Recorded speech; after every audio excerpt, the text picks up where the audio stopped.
Santnagar ward में हुआ भव्य कीर्तन, जिसकी सारी जिम्मेदारी संगीता बिष्ट ने बखूबी निभाई। कीर्तन में सुरभि तिवारी ने पहुंचकर सभी भक्तों का उत्साह बढ़ाया। देखिए इस खास रिपोर्ट में।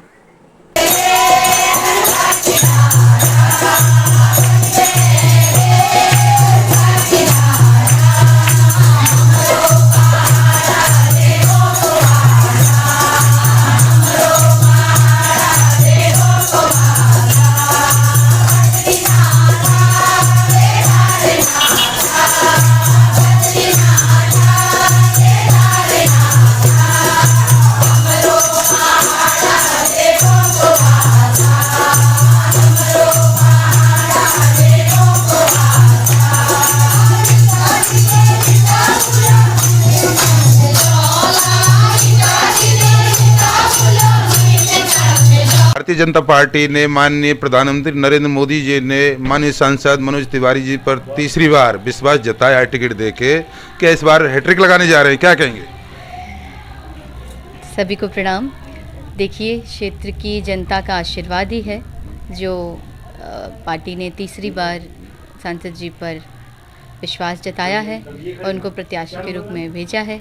हम अपनी तैयारी कर रहे हैं, बाकी जैसा प्रभु चाहेंगे। आम आदमी पार्टी ने महिलाओं के लिए 1000 रुपये पर मंथ देने की घोषणा की है, तो भारतीय जनता पार्टी की तरफ से महिला शक्ति के लिए आप क्या कहना चाहोगे? नहीं, मुझे ऐसा लगता है कि महिला शक्ति को किसी परिचय की आवश्यकता नहीं है। आपने यहाँ अगर कीर्तन देखा होगा तो आपको दिखा होगा कि उत्तराखंड समाज के लोग, बाकी और सब यहाँ के निवासी आए थे माँ के दरबार में और सब ने मोदी जी के लिए आशीर्वाद दिया। और अन्य विपक्ष जो भी कर रहा है वो उनकी रणनीति है और हम बस इतना कहना चाहते हैं कि भारतीय जनता पार्टी के तरफ से चेहरे हैं मनोज तिवारी और हम तैयार हैं। इस बार भारतीय जनता पार्टी 400 के पार कहाँ तक की चढ़ताड़?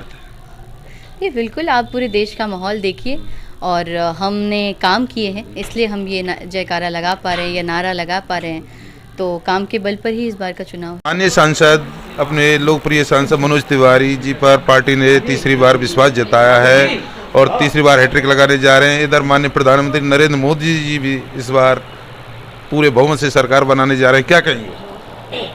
बहुत सही निर्णय पार्टी का, और मैं तो ये कहूँगा इससे बेहतर विकल्प हो ही नहीं सकता था पार्टी के लिए, संगठन के लिए। ये मेरी एक धारणा थी पहले कि जैसे अभी एक आध सवाल लोग कर रहे थे कि मिलते नहीं हैं, सबसे मिलते हैं। मैंने इनकी दिनचर्या देखी है, मैं 3:30 बजे भी रात को मिला हूँ, मैं 1:30 बजे भी रात को इनसे मिला हूँ। ऐसा नहीं है कि मैं नहीं मिलते, सबसे मिलते हैं। बस थोड़ा सा संयम बरतने की बात है।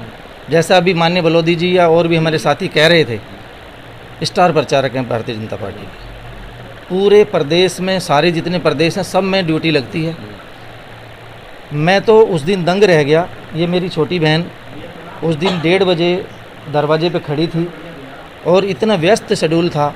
बागेश्वर बालाजी का कार्यक्रम था, माननीय सांसद जी का उस दिन जन्मदिन था। मैंने जिद करके, क्योंकि चाहे उम्र में छोटे हों बड़े हों, लेकिन अभिभावक के तौर पे हैं हमारे सांसद जी हमारे, मैंने उनसे जिद की यहीं पर बालाजी धाम में ही, तो उन्होंने मुझे परमिशन दे दिया। और 41 मंडलों में से एक मैं मंडल अध्यक्ष ऐसा था जिसे मुझे सौभाग्य प्राप्त मिला उस दिन बधाई देने का। तो मेरे दिल के बहुत करीब हैं और इमोशनल भी हूँ मैं चाहूँगा कि अब की बार, जैसे अभी कह रहे थे ना 5 लाख पार, हकीकत में 5 लाख पार होगा, क्योंकि छोटी छोटी चीज़ें को देख देख कर के ही वोट प्रतिशत बढ़ता है। और हमारी जो बुराड़ी विधानसभा है, लगभग 1,04,000 से हम लोग जीत के गए थे। 1.5 लाख का अब की बार हमारा लक्ष्य है और उस लक्ष्य को हम अचीव करेंगे तो हमारा पूरा जो लोकसभा क्षेत्र है वो उसको पूरी तरह से पार करेगा और हैट्रिक लगेगी। क्या इंडिया का लोकसभा चुनाव 2024 में महिला शक्ति की क्या भूमिका रहेगी, विशेषकर आप महिलाएं क्या कहना चाहोगे? महिला शक्ति एकदम ठान ली है पूरा कि इस बार सिर्फ और सिर्फ कमल का फूल रहेगा और मनोज तिवारी जी ही यहाँ पर भारी बहुमत से जीत के जाएंगे।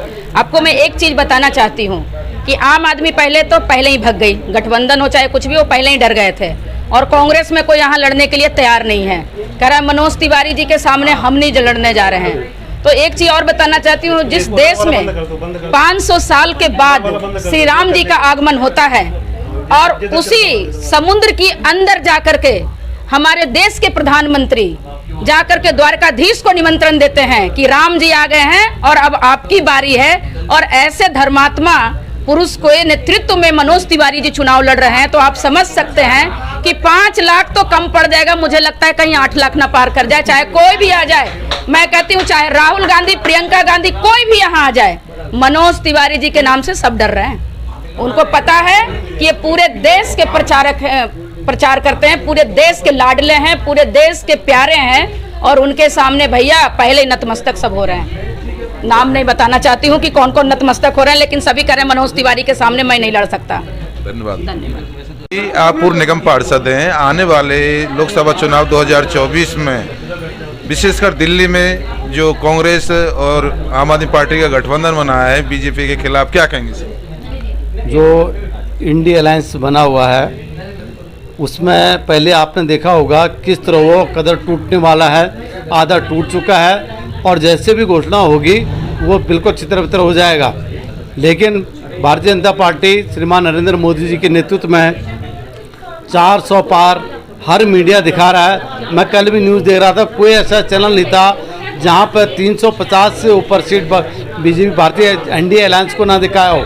तो इंडी जो अलायंस बना हुआ है, जिस तरह से दुष्प्रचार कर रहे हैं, एकदम मोदी जी ने भारत में नहीं बल्कि पूरे विश्व में जो हमारे भारत के लोग रहते हैं उनके मनोबल को इतना बड़ा है कि जिससे आज भारत का हर नागरिक नरेंद्र मोदी की तरफ को देख रहा है। वो इंडिया अलायंस के अंतर्गत जितने दल हैं उतने प्रधानमंत्री हैं, लेकिन कार्य करने में कोई भी सक्षम नहीं है। जहाँ तक बात करते हैं राहुल जी की, राहुल जी को पूरा देश पहले ही नकार चुका है और अब तो इंडिया अलायंस भी उनको नकार चुका है। तो हमारे मध्य में श्रीमान मनोज तिवारी जी को भेज के हम राष्ट्रीय नेतृत्व प्रदेश नेतृत्व का भी धन्यवाद करना चाहते हैं। वो इस बार भी प्रचंड बहुमत से जीतेंगे और मेरे ख्याल से पूरे देश में रिकॉर्ड मतों के साथ भारतीय जनता पार्टी उत्तरपुर जिले से उनको विजय बना के भेजेगी।